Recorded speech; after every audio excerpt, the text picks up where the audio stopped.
香港嘅朋友10萬蚊就可以攞到今日呢一套河景單位啦，而且係大4房嚟嘅，139平方。嗱，先睇翻齋呢個湖景係咪好舒服咧？出邊就係我哋綠化啦。如果你買一樓咧，樓下仲帶埋花園嘅。咁我哋呢一套單位咧，130個平方，仲係純洋房板樓啊！咩叫板樓啊？即係專梯入戶，一梯兩戶嘅。嗱，見唔見？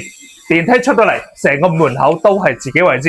咁呢度咧都大概有6、7個方啦。咁門口入到嚟，出邊咧仲望到啊，對面就係我哋嘅一期現房，都好多人已經入住啦。咁再入嚟啦，就睇翻我哋嘅戶型，單呢個客廳啊，都將近有100平方喺度啦，係咪先？咁呢個咧就係我哋廚房位置啦。嗱，你睇呢個屬於開放半開放式啦，即係你可以平時關閉開放都得啊，而且有中西道台、冰箱位都有，上下吊櫃全部同你做好啦。而且咧呢個位置啊，見唔見到我哋個窗位咧就利用呢個位置咧係唔計面積嘅，都係做咗個餐台俾你。咁呢個位置咧成個餐廳開間都係非常之大嘅。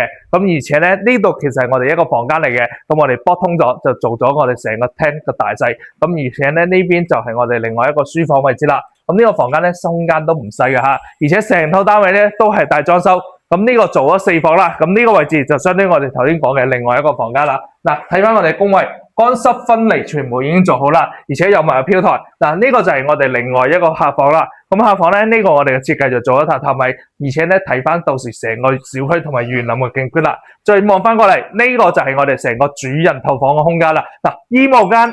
嗱，呢度你可以做翻我哋個梳妝台啦，而且咧270度嘅飄台，見唔見啊？呢種景觀你平時好少見到有戶型咁靚嘅，而且咧都係望晒我哋所有嘅河景。咁出邊咧就係我哋商業啦，咁呢度仲有埋我哋一個係學校嚟嘅，我哋嘅幼稚園嚟嘅，咁就望翻出嚟啦。嗱，前面仲睇埋我哋山影，睇我哋一期，全部都非常之靚仔呢個戶型，好少見到板樓有咁靚仔嘅，只需要10萬蚊就可以上車呢一套單位啦，而且仲係大精裝修嘅。點個頭像啊！